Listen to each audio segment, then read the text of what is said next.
Well, hello, and thank you for joining this week's panel conversation. I'm really excited about today's conversation. We've got three leaders in local government who are going to be sharing what they're doing in their communities around engagement and gearing up for the American Rescue Plan. And we're just really excited about learning a little bit more about what they're finding successful for connecting with their residents. You know, it's been such a weird year and a challenging year in so many aspects that the whole aspect of engagement has been a challenge. And so we're doing these sessions and these conversations just simply to learn about what local government leaders are finding working for them so that we can share it with others who are kind of going through the same issues. My name is Matt Fulton. I'm the Vice President for National Engagement for a company called Polco. We work with communities around building engagement and helping communities with performance assessments. And the purpose of these conversations, we just find that it's really helpful to share ideas and solutions and approaches. We're hoping that you pick up a perspective, something that you can use in the work that you do, and just to benefit from the conversation and hearing from people who are in the trenches doing the hard work. So here's how this session is going to go. I'll do a quick introduction of the panelists. We have three local government leaders that are going to be participating, and then we will introduce the topic and get into the questions. When we're through with the questions, we'll have an opportunity to do some additional conversations. If there's any questions that the panelists have or they want to ask each other anything, we'll have a little bit of time to do that towards the end. And then we're just going to wrap it up. And generally, these sessions last about an hour. And so I'm just really happy that you're taking time to watch this video and hope that you pick up something that you can use. So with that, let me kick into doing some introductions. I'm really happy to introduce Dara Demi. She's Communications Director for Wake County Government in North Carolina. She leads a stellar team of 10 folks and is responsible for the county's external and internal communications, as well as its web content, social media, graphic design, and video production. So she's got a very, very full plate. Before she was with Wake County, she spent 8 years managing media relations and marketing for North Carolina's Department of Transportation, a huge job. And she also has extensive experience working in television news and investigative reporting in Arizona, North Carolina, Arizona, and Missouri. Dara is a graduate of the University of Missouri School of Journalism. She's a huge Tiger fan, as she says, despite living in ACC country. Dara, thank you for being part of the panel. I would welcome you to just kind of share a little bit more color about your background. Oh, sure. Well, I don't know if you can tell, but I positioned my camera so you can see my University of Missouri pennant and my degree and some of my kids' art for Mizzou back on the wall there. True fan, true fan. I am a true fan. There aren't many of us here in the Triangle area, but I'm proud to represent my alma mater. About me, some interesting facts, I guess, is that, I really love community service. I think, being able to do good things in the community where I live and where I'm raising my 11-year-old twin daughters who just started middle school last week, it's really exciting. They're learning about community service through the work that I do, which is very cool to be able to pass that on to them. When I'm not working, which is most of the time, but when I'm not working, I like to run. I'm a marathon runner. I completed my first one after breast cancer surgery, so I was really excited to check that off my bucket list. I also like to scuba dive and snow ski. Basically, you can put me on top of a mountain or under the water, and I'll be really happy. That is super. Congratulations on your marathon. That's a huge accomplishment. You got to be feeling really proud about that. Almost as proud probably as seeing your daughters go off to school. So just thank you for being here. And, I hope the Tigers have a good year this fall. Thank you. Me too. Happy to introduce Greg LeBlanc. He works with the City of Grand Junction. He joined them in 2017, and he's the assistant to the city manager, although he is working a lot in the communications director capacity for the city. Before he was with Grand Junction, he worked in Boulder, Colorado, for the county as well as for the city and county of Denver. He's got degrees in environmental biology and public administration. He's an active advocate for communications. I love the notion, Greg, about your passion and advocacy around storytelling, because it's such an important part in local government, as well as the work that you're doing in diversity and inclusion issues. He's really active in several statewide committees, including the Diversity, Equity, and Inclusion Committee with the Colorado City and County Managers Association. Greg, thank you for taking some time to be with us. And would you mind adding a little bit more for your background? Sure. Thanks, Matt. I'm happy to be here. So Greg LeBlanc, so the Senior Assistant to the City Manager here in Grand Junction. I have a bit of an interesting trajectory to get into local government. So you'll notice Matt shared that I have a degree in biology. I was actually a wildlife specialist for a number of years, and I worked with endangered species. I'm working for a firm in the Four Corners area.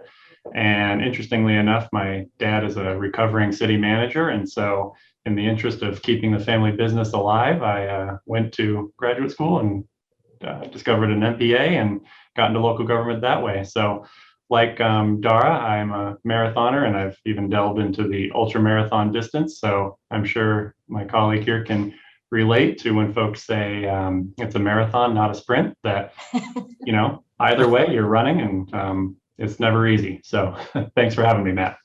That is great. Congratulations to you. How many ultra marathons have you done? Oh gosh, close to 30. Holy smokes. Well, It's really, don't be that impressed. It's really just about being out there for a while, eating snacks and walking up the hills and running down them. So it's a party. Okay, so you say. Hey, where was your dad a city manager? Most recently, Durango, Colorado, but all over the US and every time zone, luckily. Oh, that is great. I think I have met your dad throughout the course of my career. So congratulations.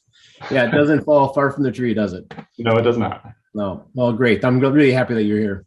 Thanks. I'm very pleased to introduce Dominique Samario. She's passionate about communication and public service. And so being the public information officer for the city where she lives is one of her dreams. She's got dual degrees in theater and communication from USC, and went on to work in the news industry. She's had the opportunity to travel the world in her work.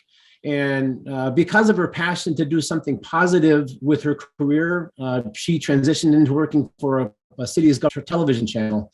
This is where she found the intersection of skills and her passion, and has been working with the cities ever since. She worked with Santa Barbara and Goleta and the county of Santa Barbara on the central coast of California, and moved then into Southern California, where she's now working for, or she worked for Manatee, and now with the city of Murrieta.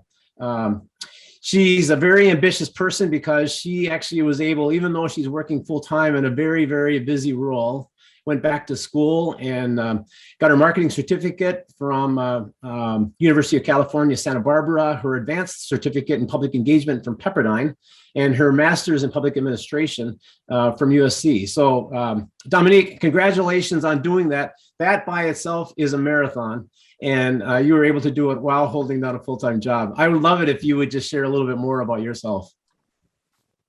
Yes, absolutely. I'm so honored to be here. And I mean, I'm just going to throw this off right off the bat.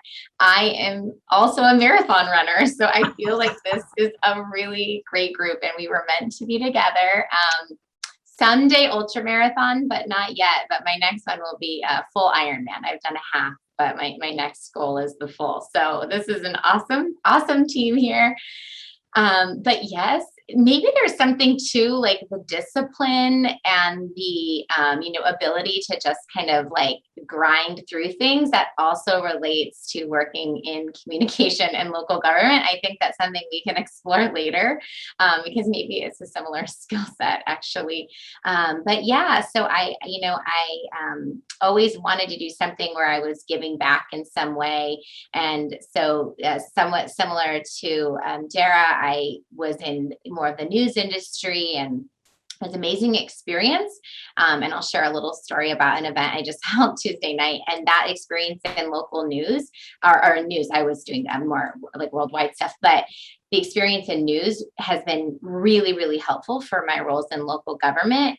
That being said, I just really felt like there was more that I wanted out of my job. And when I found it working for a city, I knew, okay, this is it. And so that's when I really dove in to try to, how can I be the best? And so did a lot of schooling.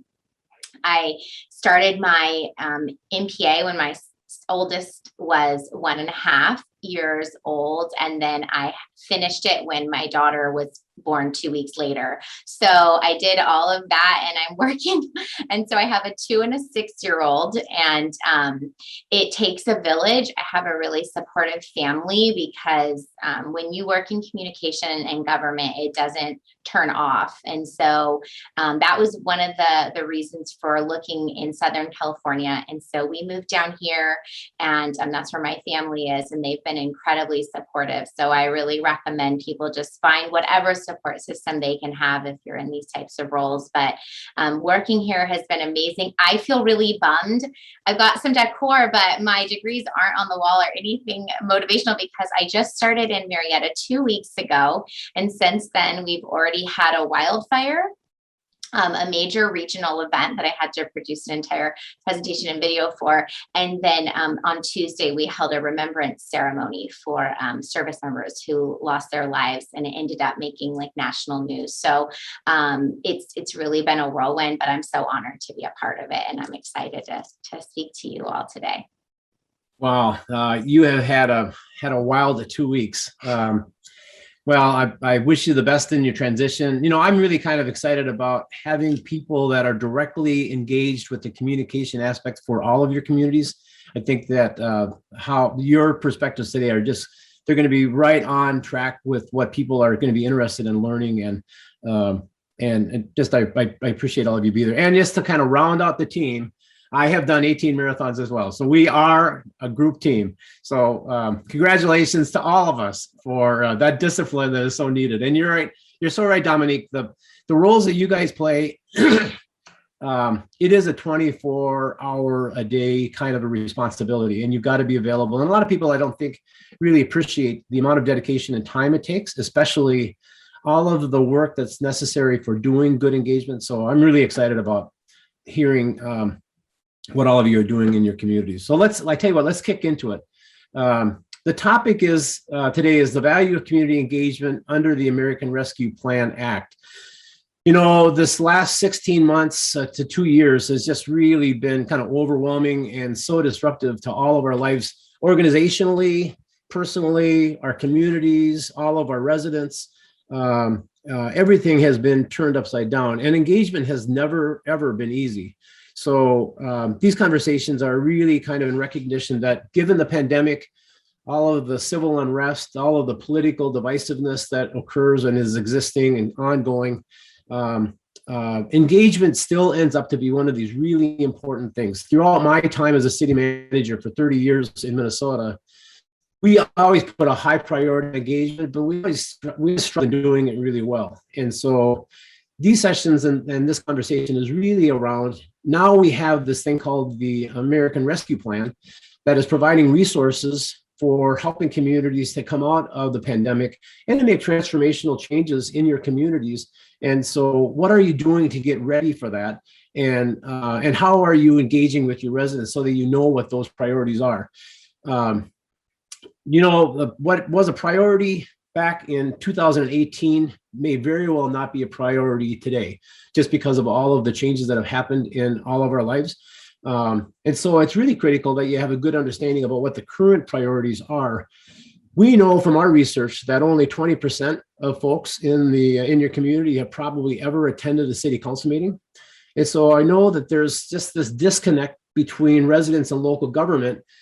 We also know, though, that during the pandemic, trust in local government and the overall level of participation and engagement have actually increased. And I think it's probably in large part to the work that you guys are doing, as well as local governments generally, on just paying attention to what the local residents' needs are and attending to those on the street demands and issues that are impacting the lives of everybody. And so we're really interested in learning, how do you help residents feel connected to the community so they have that sense of community, they're getting their return on their investment in whatever aspect that is in their community. What are you finding successful for reaching those harder to reach populations? Because there's a lot of local government leaders out there that are really struggling to make sure that their engagement is broad. They're getting the wisdom of the entire community instead of just listening to those minority voices that you generally see at your council meetings. And so to do that, we're going to ask you 3 questions.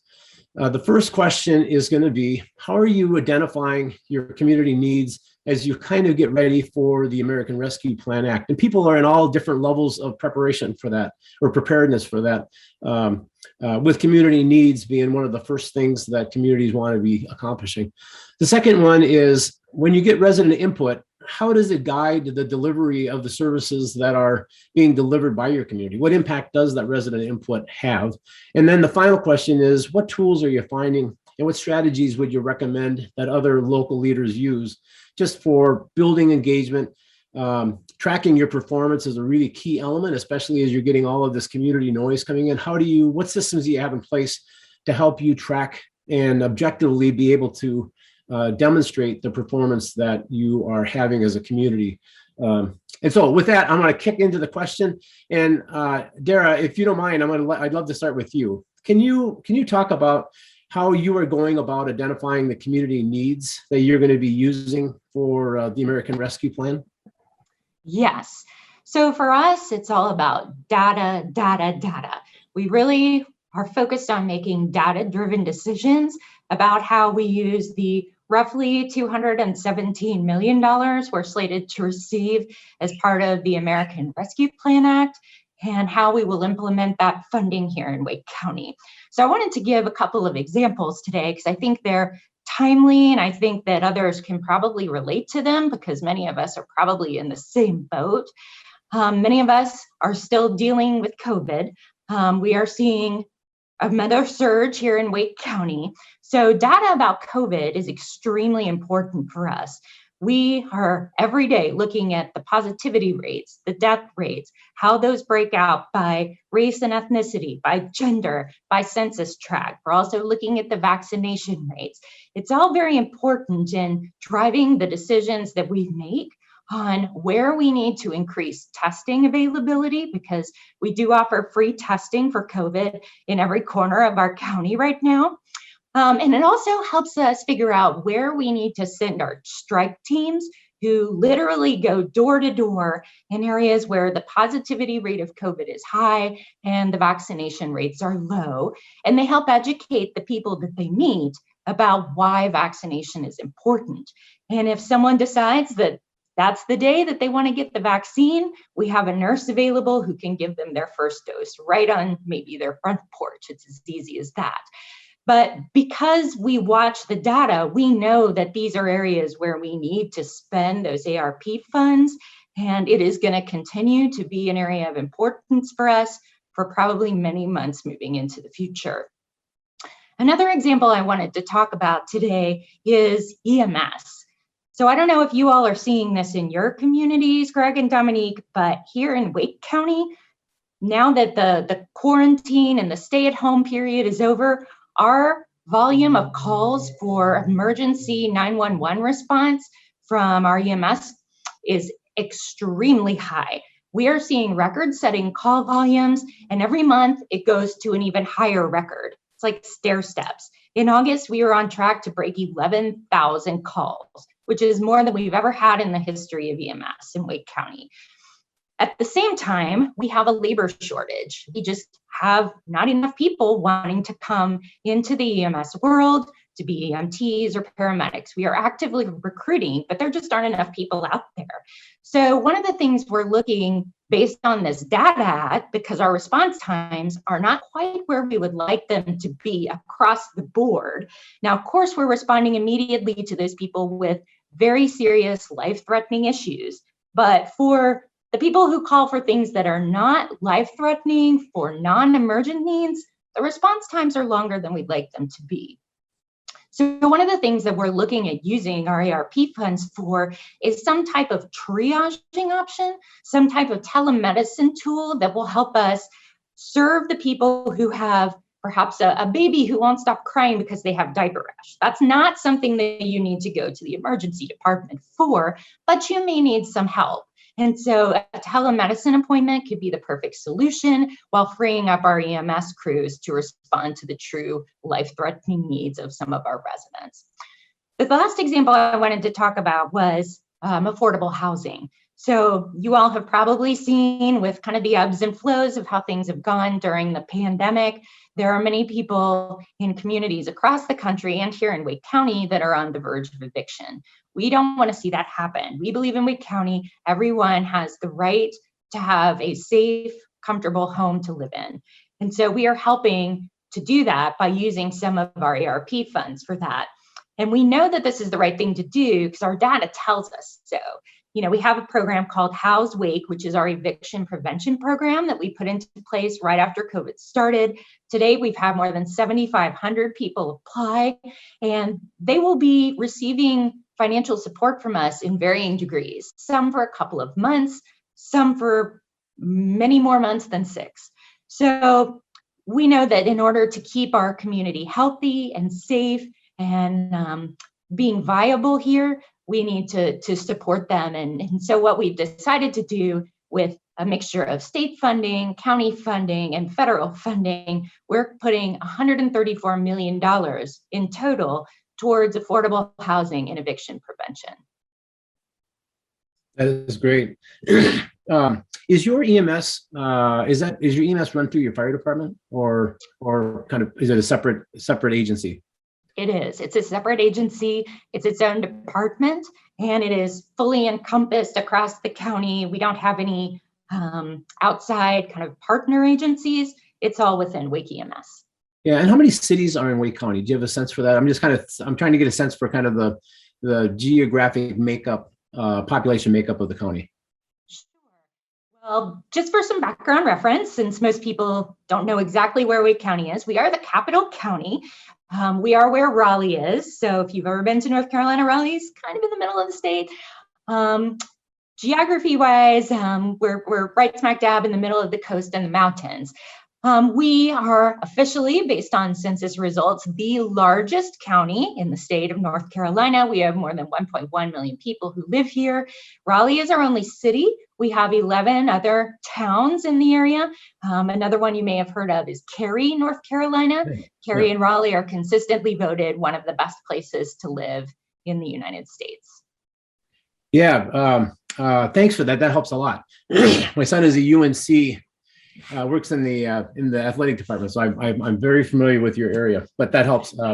Yeah, you've got a lot of kind of really big project topics that you're going to be using your ARPA funds for. Did you engage? Were there a lot of engagement efforts during that process, or was it really mostly data driven by things that you knew were really critical in the community and the county? I think it's been a little bit of both. You know, with COVID, it's sort of a mix, right? So we have the data that comes into us through a multitude of sources, and we have a whole data analysis team that helps us build dashboards so that information is easily digestible for people who don't have degrees in data analysis and aren't chief data officers. And we have that displayed on our website to make it easy for the community to see, but also for us to use and make smart decisions. So I think that has been a really strong suit for us. The other piece has been, response from the community. I mean, one of the ways that we knew once this second surge of COVID started to happen that we needed to increase testing is because we were hearing on social media, we were getting calls into our COVID line that, hey, I'm having to wait 45 minutes to get a COVID test. Like, what is up with that? That's bad. Give me better customer service. And we said, okay, we've hit the mark. We need to bring in more resources. So at this point, we now have locations in 5 places that are open 6 days a week, from 7 a.m. to 7 p.m. And wait times have gone down to typically 10 to 15 minutes from start to end. So a big improvement. And that was based on feedback we got from the community. Yeah, that's great. That's great. Yeah, thanks for giving the summary. Those are huge projects, especially the housing one. Greg, let's switch to you. Greg, can you talk about what you are doing in terms of community needs assessment as you gear up for the American Rescue Plan? Sure, thanks. So just to give you a little lay of the land here in Grand Junction, I'm glad we have someone who's a county person here because it really shows the the difference in the kinds of services that we provide and how governance, depending on where you are in the country, can change. And so Grand Junction is the only metropolitan area between Denver and Salt Lake, and it's about 4 hours either way to one of those two cities. And so as a result, we're kind of the big dog on what's called the western slope of Colorado. And so in our county's about 150,000 people. We're pushing 70,000 in city alone. And so there's 3-4 other municipalities in the county, but they are not above 20,000 apiece. And then adjacent to the city, there's an unincorporated urban area that is acts like a city, but really is not. And so we have a good urban density surrounding Grand Junction. But as a result, we have to do a lot of partnerships. So I'll use the example of like a bomb squad. If you were in Denver or Salt Lake, you'd have the big agency. They would have the tools and the staff to have within a department, a bomb squad. Here, we partner with the sheriff. We partner with the municipalities in the area and come together to offer those services. And so when it comes to tackling COVID and moving forward to using the ARPA funds, we partner with our agencies. So it's not just Mesa County, county that we're in. It's our economic development partners. It's community members. We have a strong group of community members who might be business owners or working with the chamber or other kinds of agencies. We do have a university that has about 12,000 students, partnering with them to kind of get the lay of the land. What does the community need? What assets do we have? And where are the opportunities to partner? So what the city's doing specifically is our council had put out a solicitation for committee members. So we'll be forming a committee, and that the intent is to have a broad cross section of the community. So everyone from, like I've said, business owners to just generally interested residents, those in different sectors, bringing them together and asking, what do we need? How can we support that? And then weighing that against what the other needs for our partner agencies are. Greg, I'm really glad to hear about the partnerships that you're doing with these surrounding areas. But one of the questions that I have around ARPA, and just kind of given what you're doing, you might be able to add to this. I kind of wonder, as communities think about being transformational in use of these kind of one-time unique federal dollars for transforming the way you deliver services. Do you anticipate that any of the services that you're delivering right now are going to change? In other words, you're going to do them on a more collaborative basis going forward? Yes, I do. So a couple examples would be some of our shared assets. There's a stadium complex in the heart of town that is shared by the school district, the university, the county, and the city. It's also home to a minor league baseball team, and so it kind of serves as the sports complex for the region. So looking at capital improvements there. So that would be an example of expanding existing services, but also looking at expanding areas that the community's identified as a need. So housing would be one of those.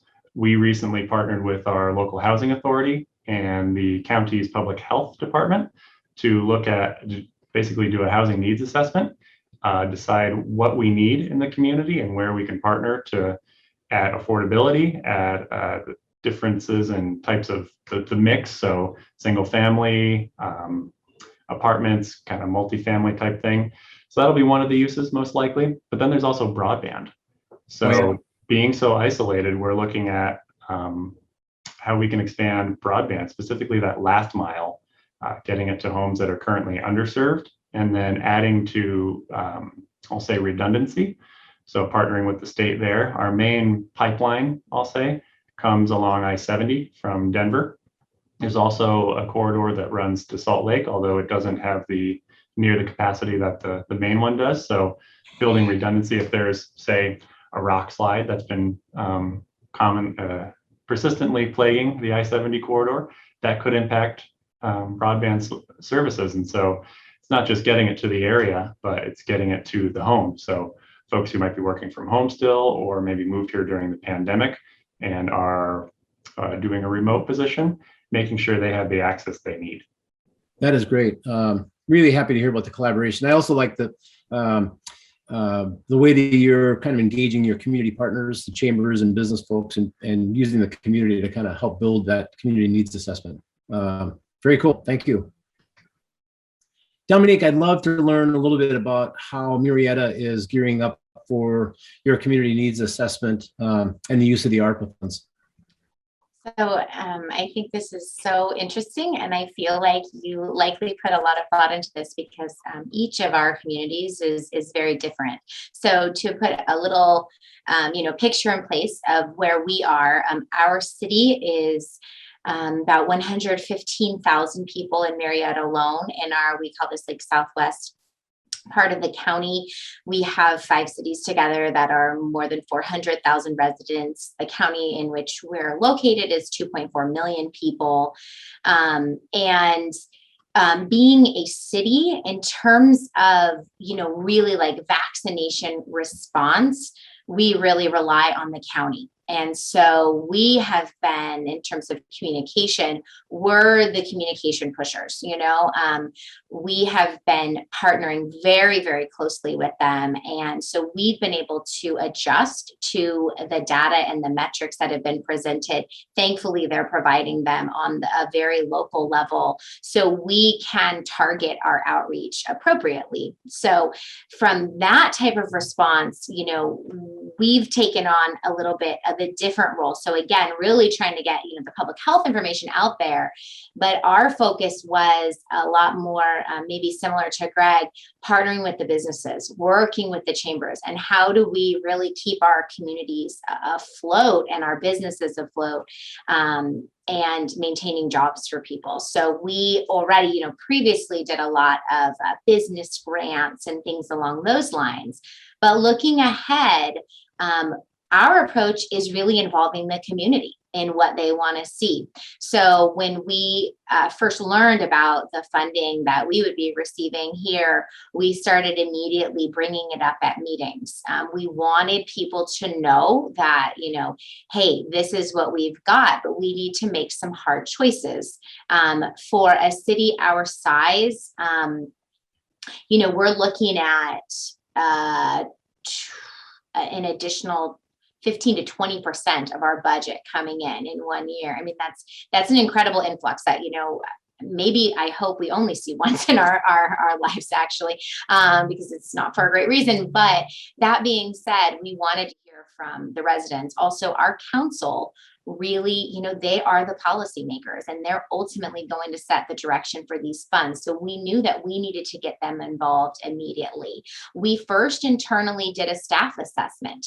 So I know a lot of the communication we talk about with our communities, but we really wanted to hear internally, what do we think we need? Where are there gaps that we're seeing consistently asked for from our community members that we just don't have the funds to fill? So we did an internal assessment, of course, given parameters, if you could spend these monies that can be applied in, these areas, what would you do as staff? We then came up with a list from that and started presenting that very early on in front of our council.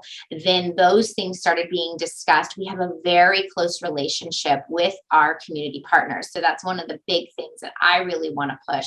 I have just seen such success in getting in front of the community through these various community partners, such as the chambers, such as out here, we have a lot of like homeowner associations. They have monthly meetings. And I know that might seem like a small constituency, but many of them I've learned, they have their email lists. They have, it's a different audience. We've got social media. So I kind of look at it as like this continuum of communication and engagement with our community.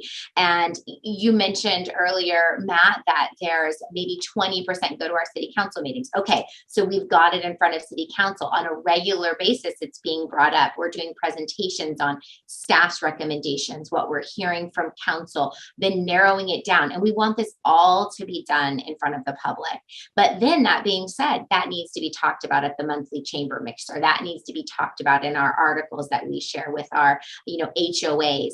We have a large amount of churches in our community. They share our information with their congregations. So we really see that we're getting a lot of engagement by partnering with people who have their own following and their own engaged members. And so we are considering also a community survey. That decision, though, will need to be made by council. So the staff can present our best ideas and, our best policy options, but ultimately council is discussing that at the next council meeting. But again, I think the biggest point is that we have an opportunity really for our community. This is a huge opportunity. And so we really see mixing it in with the biannual surveys that we do about priorities, but we want, again, that updated input because as we all know, this is a different world than say 2 years ago. And so I think for us, it's not one specific approach, but it's having input from both internal, of course, our council who will make the ultimate decision, and then partnering with people throughout the community so we can make sure that everybody has a chance to feel heard and engaged in the process. Yeah, that's great. Thanks for that overview. I'm kind of curious. I've been hearing more and more about how the level of engagement by homeowners associations. Is that a new phenomenon in Murrieta, or is that something that you've experienced, an increasing trend, or what would you say about HOA's role in engagement?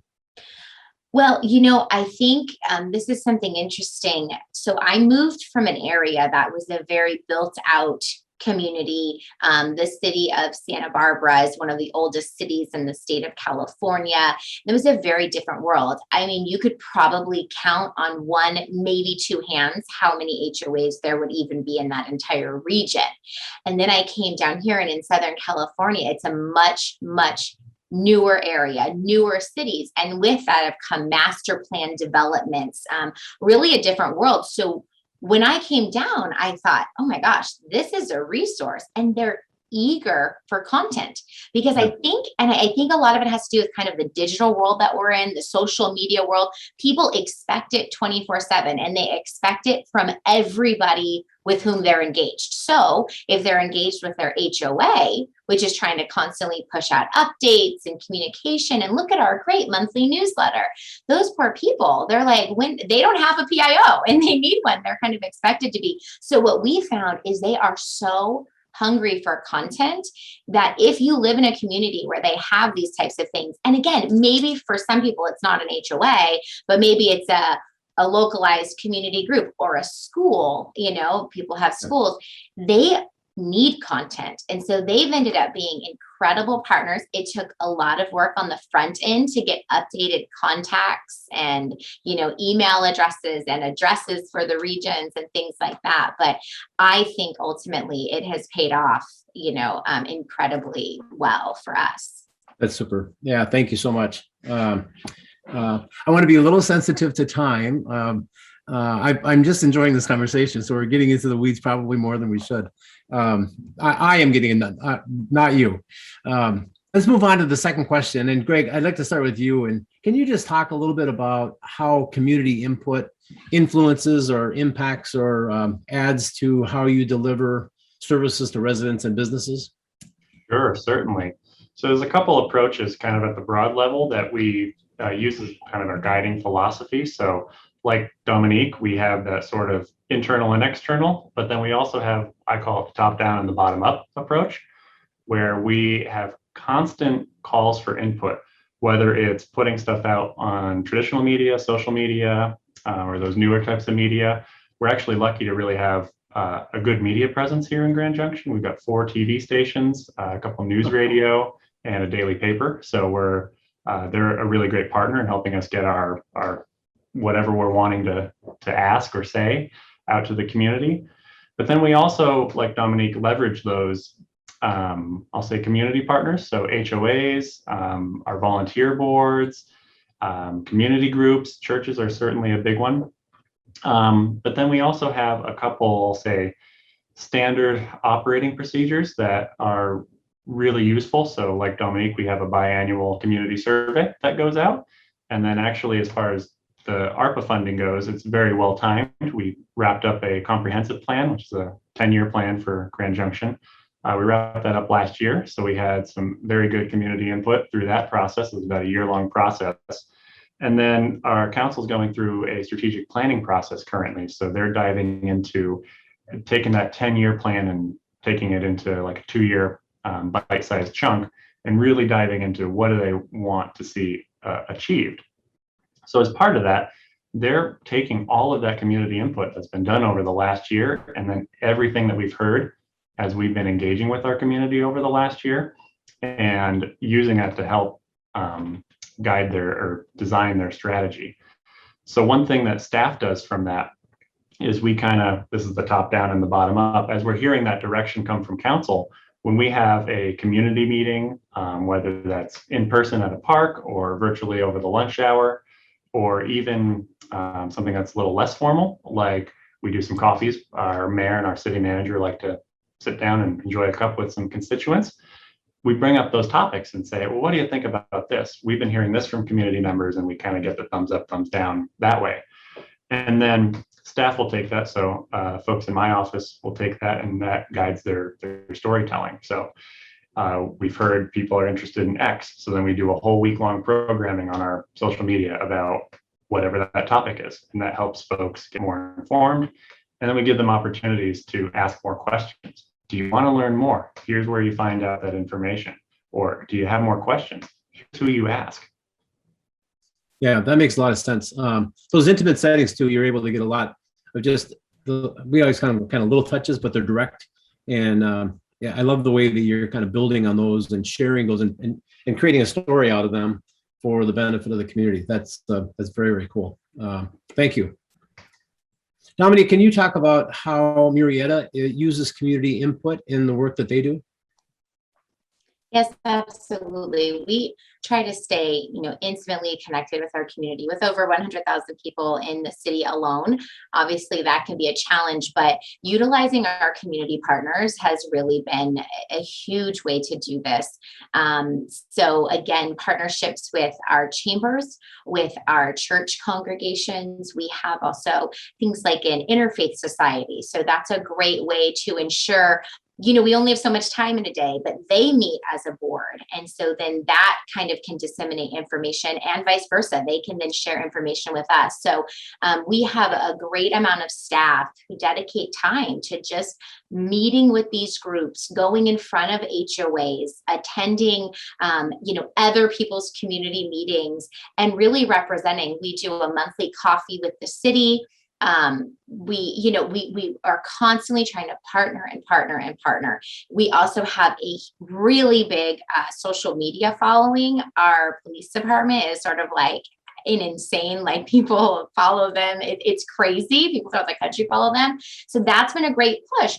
And so recognizing that, there's one kind of channel is the social media, and we get a lot of great engagement for that. But then we've got our community partners.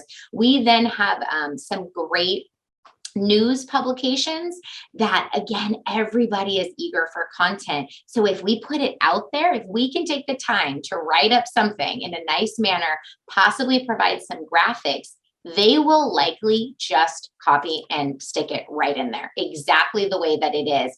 And, now they're sharing it with their constituents. The biannual survey of community needs, really encouraging people to we have quite a few commissions and committees. And while very time consuming from a staff perspective, we do find a lot of great engagement that way. So I think it's really looking at things on kind of this continuum of communication methods and channels, so you can get a better picture of what your community members really want. And is the community priority, Dominique, is it a council priority, or is it a staff priority, or do you have a sense and how high of a priority is it? That's a great question. I something like that, I think, has to come from the top. And thankfully, our city manager is a former public information officer. And I have to tell you, just having that background and having her understand that the stronger our relationship, I really consider a relationship with our community and with our businesses, the more effective every one of our projects and programs is going to be. And I do think it's a priority to our council, but when your city manager is able to also convey and then show proof of the results of that, communication and that relationship, I think you kind of, it's just like it feeds itself. So it's been very important. Yeah, no, I totally hear you on that. That engagement is just so key to making those connections and making projects go forward smoothly. Yeah, thank you. Dara, could you share how community input influences resident and business needs and how you're meeting those expectations? Oop, I'm sorry, Dara, you're on the mute. Sorry about that. No Yeah, I think we have an interesting perspective here in contrast to Greg and Dominique, because as a county, we own the county health department. So our highest priority and biggest focus over the past 18 months has been COVID-19. And we very quickly realized once the snowball started rolling by mid-March of 2020 that we were going to need more than just your traditional communications work. We were going to need a whole team of people that just focused on community outreach if we wanted to try to get the kind of numbers that we want to see for vaccinations once they became available and for testing. And so we have a whole team within our public health division that is focused on getting into communities of color, getting into communities of people with various backgrounds who may not be as familiar with the services that we provide here in Wake County. And we have done that through trusted partnerships with community organizations. We have a contract with a group called El Centro Hispano, and they're helping us with a very wide outreach effort to our Latinx, Latino community here in Wake County. We've partnered with some of the mosques in town. We've also partnered with some of the historically African-American churches in the greater downtown Raleigh area. And we have had such a successful impact by utilizing those partnerships. And it's because people could hear the message from Wake County government, but maybe it doesn't register. But when they hear it from a group of people that speaks their language, that looks like them, that they are comfortable with and that they trust, we are much more likely to have a very positive impact. And that is what we've seen. Not only with COVID though, I will emphasize that we used the same partner outreach when we were doing the 2020 census. Our campaign was called Wake Counts. And obviously it behooved us to make sure that we had as many people fill out the survey as possible so that we got the most accurate count that we could. And we did very well with that. And that was, again, because we utilized partnerships, everything from our children's museum downtown to the NC Diaper Bank to NC Child to various ethnic multicultural groups. It was just key. People want to hear messages from groups and individuals that they trust. And so we have created alliances with those types of organizations in Wake County, and we continue to work with them. And I think that's in the trajectory of where the county will go in the future. Rather than making it project specific, we're going to make it organization specific. But that's in the works. So that's up to people above my pay grade, but it is something that we're working on. Kind of in contrast to that, though, I wanted to share something cool that we recently did. Not all we do is COVID these days, although it feels like it sometimes. In the spring, we were working with our Parks, Recreation, and Open Space division to hear from the community what they would like to see us do with a huge expanse of land that we got in one of our more kind of rural parts of the county. Obviously, we have our own ideas as the county, but we really wanted the public to drive it because it's their park. So what we did was, instead of sending postcards in the mail, inviting people to the public meeting, which is kind of the old school way of doing it, we used a tool called NewsCo. And what it allowed us to do was to send text to people who lived in a specific geographical distance around where the property is located and let them know about the meeting and invited them to come. And we saw just as many people as we would usually see at our public meetings when we invited them by postcard as we did when we invited them through the text messaging. And it was far cheaper. So it was a smart decision where we're working smarter, not necessarily harder, better utilization of resources. The other thing that was great about the NewsCo tool was we were able to also send a text to that same group of people in the geographic vicinity after the meeting was over and say, hey, if you weren't able to attend tonight, no worries. Here's a link to the website where we have all the information that we shared at the meeting. Oh, and by the way, here's a link to a survey that you can easily fill out in a couple of minutes from your phone, and you can let us know, and it'll be as if you were at the meeting. So that has been greatly helpful. And now we're looking at taking that tool to the next level and utilizing it for all kinds of things throughout the county. One of them being board meetings, and when agendas are made available, those who would like to sign up to receive the messages could do so. That way we're not spamming anybody who doesn't want the information, but we're getting it to those people who really care about the decisions their elected leaders are making. I love that. Those are just excellent tips. There's going to be a lot of people who are going to benefit from that. Really appreciate you sharing, especially the Park and Rec project. That's a very cool approach, and just a very innovative way to listen to your public and to help them get engaged on something that's really important. Thanks so much. I want to move on to the third question. And Dominique, I'd like to start with you on this one.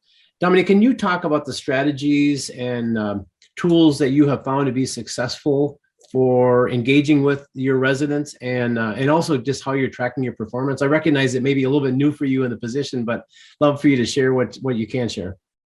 Yes, absolutely. I think one of the greatest things about starting somewhere new is that you have a lot of growth you can bring the organization. So we're excited to implement some new tools. But things that we, are doing, or even have just started since I joined, but we are doing really tring to leverage other events that we're having. So we have an incredibly engaged community. We held a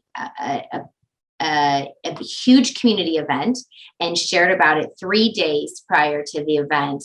It was a remembrance, so we couldn't, share about it sooner. And we likely had 1,000 people show up in our town square park. And so it's an incredibly engaged community. So I want to start with that. That being said, we have a lot of community events. So we found a great way to reach certain constituents that might not, go to your city council meeting or something like that, is show up to the movie in the park. Show up to, we didn't do it at the remembrance ceremony, but another kind of partner element. So we have a great library. Attend some of these things and then ask your questions. Have them sign up for email lists there. And we've gotten great engagement where I don't know that we would have found those individuals otherwise. They're the people that might be busy. They might have young children, and they're not thinking of showing up, Tuesday night at 6 p.m. for our council meeting. But we're using survey tools, which have been really great.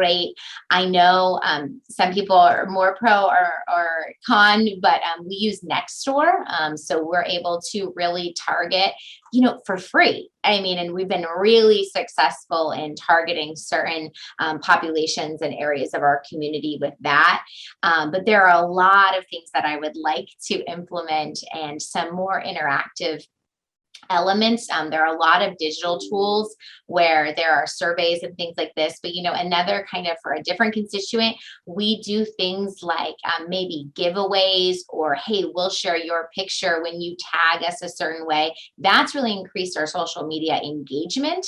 And so once you get that, invite them all to like your page, follow you. We have thousands and thousands and thousands of people who engage with us that way. And when they see the back and forth communication, it's very, very time consuming, but it's been really effective in bringing them on board and making them feel heard. Because one of the biggest things is that I've learned, if you just put out information all the time, that doesn't matter to them. They don't feel listened to. And so what we've tried to do is always give them something at the end. When we know that they're participating, we want them to have a say, or we want them to, win, have their photo posted, something along those lines. So I think that two-way engagement has been really important, but I'm excited hearing what the others are doing as well.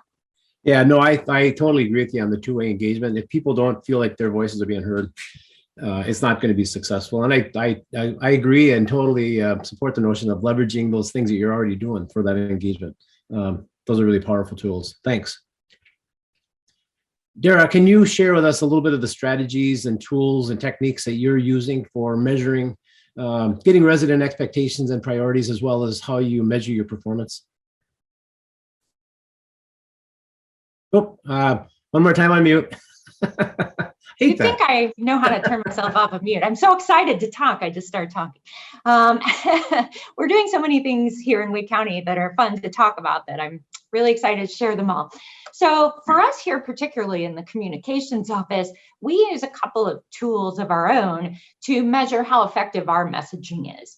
Because what we don't want to do is spend our very limited amount of time, I wish we had clones of ourselves to do everything that we want to do in a day, but we have limited hours. And so we want to make sure that we're putting our energy and our resources towards the most effective messages.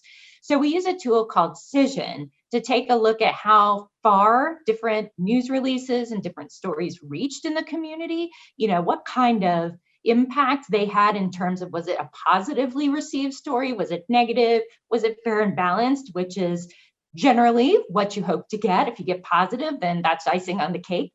And it also tells us, which media outlets carried us the most and what the value of that news coverage, that earned media was, if you went to pay for it. So it really shows us what is resonating with the community. And we do the same thing with our social media.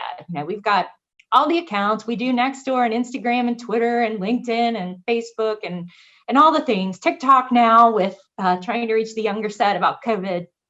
But, if you're not paying attention to how well your messages are resonating, it's like shouting into a black hole. You want to use the words and the characters that you have wisely. And so we use Hootsuite and we use the tracking on the native apps to be able to tell us, what things are working well, where are people asking us questions. We want to respond because I think that's something people don't expect. We've heard a lot of different perspectives about things we're doing with COVID, as you can imagine. And I think people think they're just shouting at a non-existent entity. They don't think that there are people on the other side of that handle who are listening. And so sometimes we'll jump in and say, well, actually, that's not correct. Here's the link to the CDC's report. And they say, oh, okay, thank you. So, sometimes it's helpful for rumor control. Sometimes it's helpful for engagement purposes. And sometimes it's helpful for sharing emergency information, like when our mask mandates went into effect. So I think there are sort of variations on the community engagement front that we use our digital tools for quite a bit. Dara, how does the county actually track its performance? And I'm thinking about overall performance. So you have metrics in your strategic plans and goals. You're definitely a data-driven county. I'm just kind of curious on what kind of formal systems you have in place. We do. We have a strategic prioritization officer, and he has a team that works with him. And at the beginning of every year, he sets board goals. He meets in a number of retreats with our Board of County Commissioners.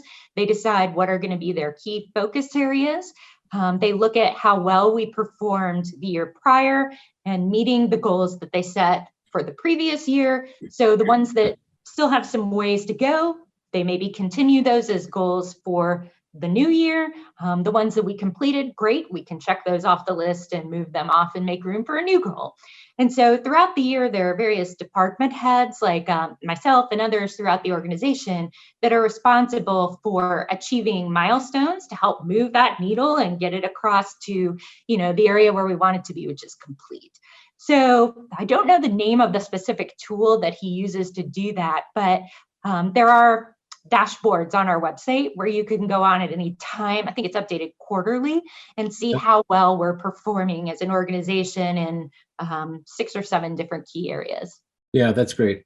Thanks for giving me that summary. That's very helpful. Sure. Greg, I'd love to switch over to you. Can you share the strategies and tools and techniques that you're using for that are successful for engaging residents and for tracking your performance? Certainly, Matt, and I really appreciate the conversation around being data-driven and that recognizing that engagement really is a two-way street. I found that folks really appreciate it when they feel heard or seen. I think that's great for them. It's kind of a checking the pulse right there in the moment on the community to know that we're being effective. So a couple things. Like my colleagues on the call here, we use a lot of data to drive what we're doing. We really dive into the technical aspects of it. So as I mentioned before, we have 4 TV news stations. And so generally, I think we have a 99% success rate. If we put out a press release, it'll get picked up in one of the 4, usually all 4. And so we can reach the community that way. We get the good metrics from click-throughs on links that we put in the press releases. And so we can see who's engaging digitally.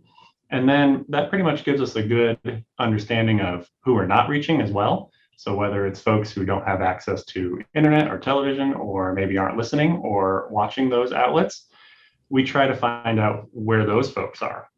So we use a whole host of other tools.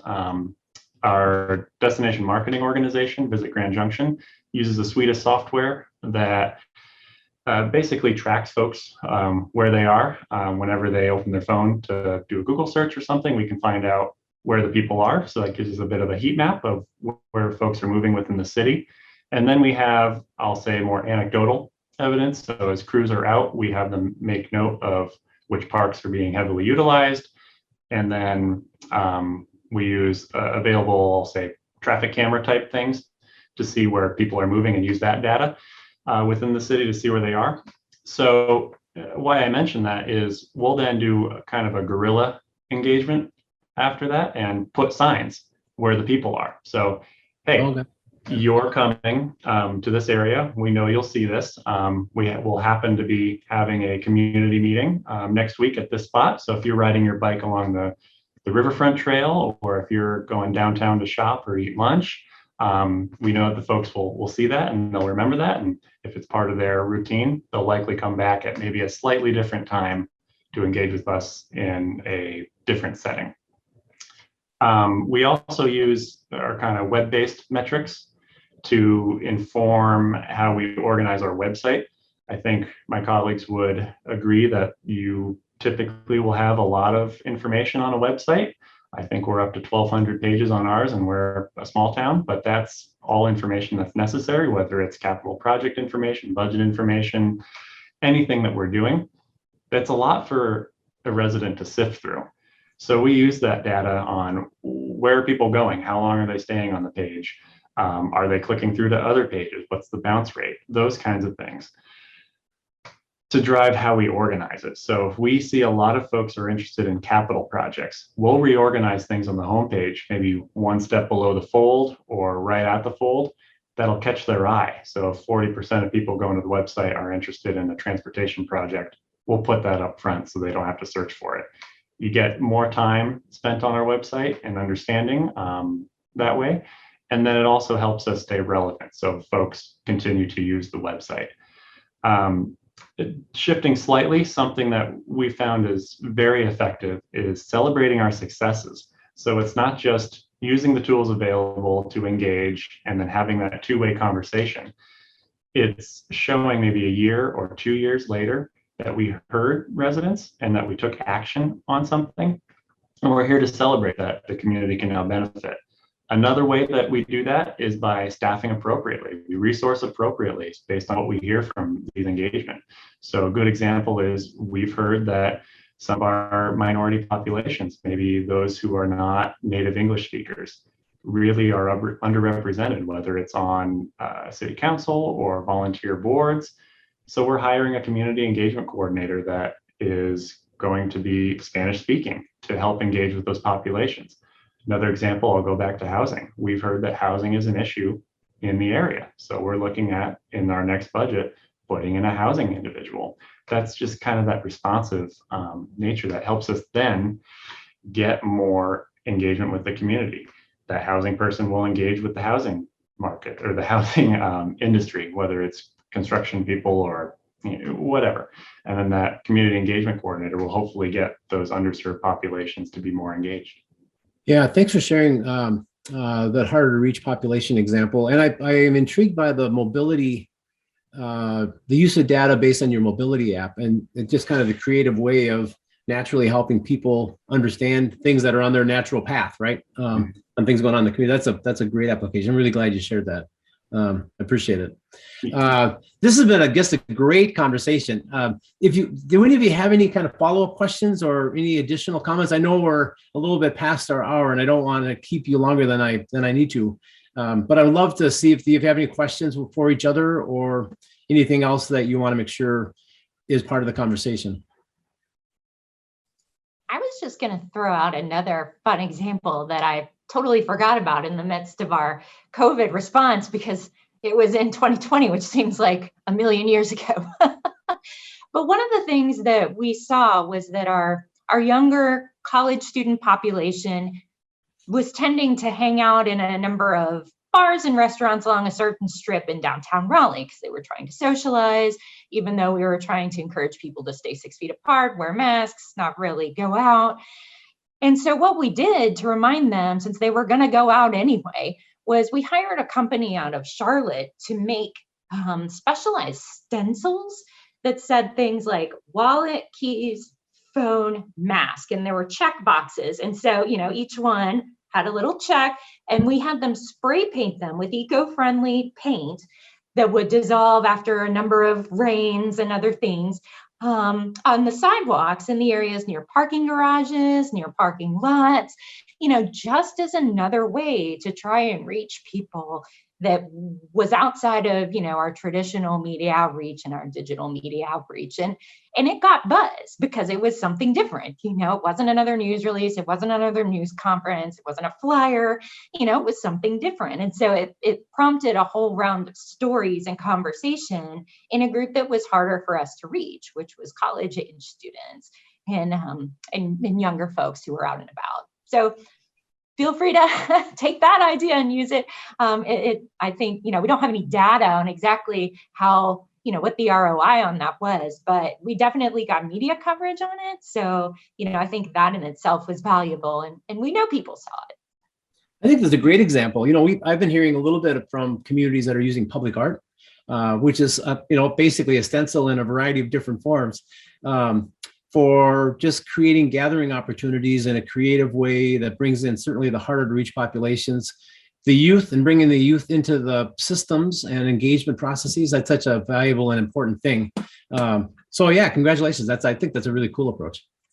Thanks for sharing that. Dominique, Greg, anything? I can just throw out real quickly that, something that just from hearing everyone's stories, I think it's so fascinating that there's kind of these two ends of the spectrum, from going out and painting messages on the sidewalk or heading out to your movie in the park and setting up a table, and engaging people, those kind of just, right there in their face sort of ways. And then, also not being afraid of new technology. One of the things in the city that I worked with formerly, we were a test city on 2 super innovative communication tools. And, it just takes being open to being the first. And there's a lot of great marketing. I'll just throw that out there around being the first. But being okay with that, because you know what? Every other business, every other entity that our residents are dealing with, they're not afraid of being the first. They're not afraid of the new technology. And so, we are implementing an app, really progressive. And yeah, we had an app before, but I mean, really, it was just a way to report a pothole type of thing. This is like, oh, you're driving by or you're at a park and there's like, the geospatial notification.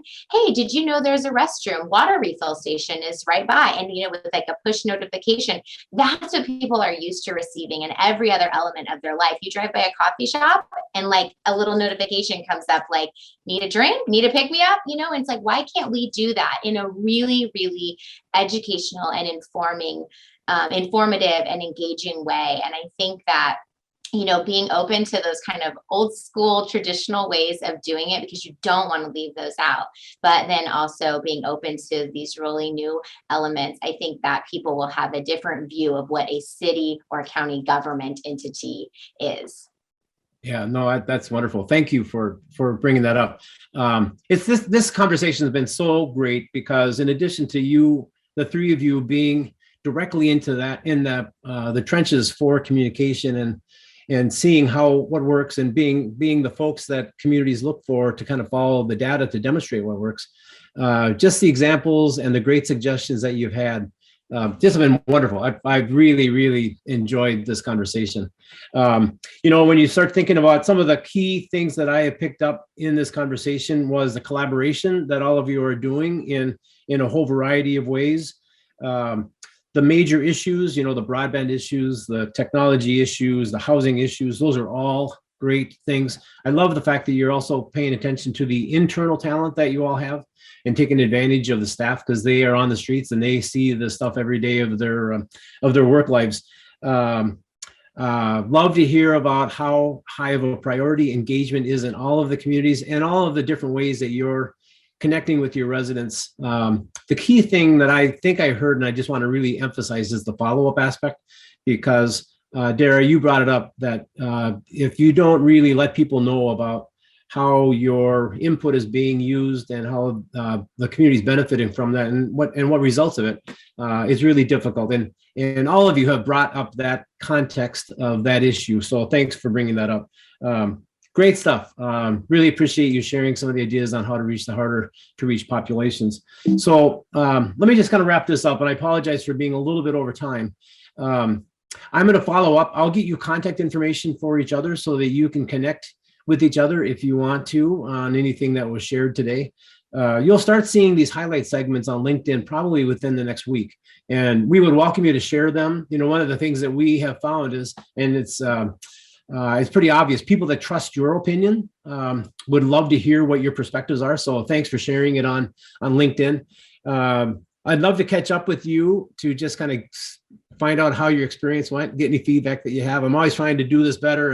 And believe me, I respect the professionalism that all you bring to the table. And so I will really value your input on what we can do to make these panel conversations more effective. But most of all, I really enjoy meeting new leaders every week that are doing the hard work of local government. And of course, I work in the engagement world now. So the work that you're doing around engagement is such a critical thing. Just really appreciate the time and hope you enjoyed your time today.